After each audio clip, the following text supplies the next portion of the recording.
Hi guys, and welcome to Tech Scrutiny, another monitor review today. What's interesting about this one is that it has over 2,000 reviews on Amazon. So if you're looking for a portable monitor and want to know whether it's worth considering, stay tuned. The link to the monitor is in the description below, and just to be transparent, I was sent a unit for review, but I'm not getting compensated for it. As my subscribers already know, I only focus on things that really matter to you, so let's jump right in. So, this is a 15.6-inch panel. It's not 4K, it's a full HD display.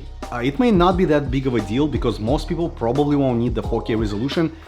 I personally like to crank things up to at least 1440p, but that's just me. And I would say that the brightness is okay at 300 nits, but if you go up to the higher end panels, you can get 500 nits.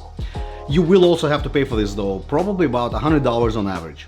The brightness will matter if you're planning on using it outside, otherwise save a little bit of cash and 300 nits should be just fine.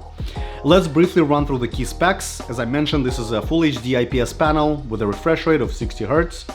The contrast ratio is 1000 to 1 and it has 300 nits of brightness. Alright guys, let's glance at what's in the box. You have 3 cables. One is the power cable, a USB-C cable, and a full-size HDMI.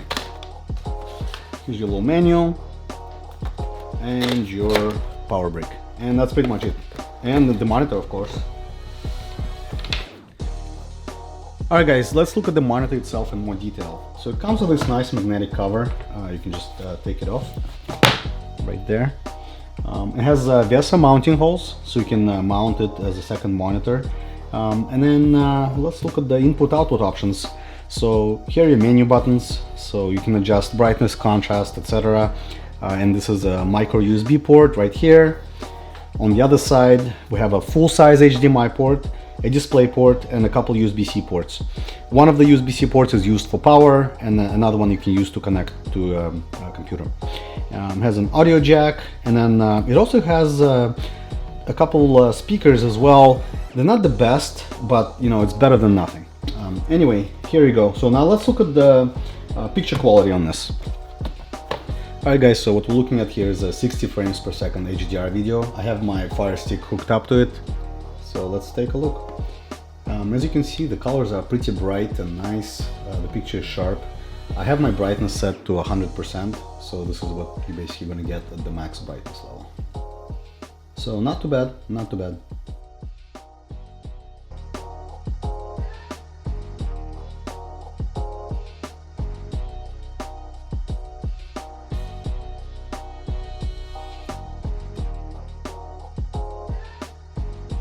So, at first glance, nothing really jumps out. The specs are pretty much on par with the others, but if you were to ask me if you should consider it versus the other similar options, I would say yes. The reason is the value you get for the money. I looked at the similar priced models, and this one is priced about $20 to $40 lower.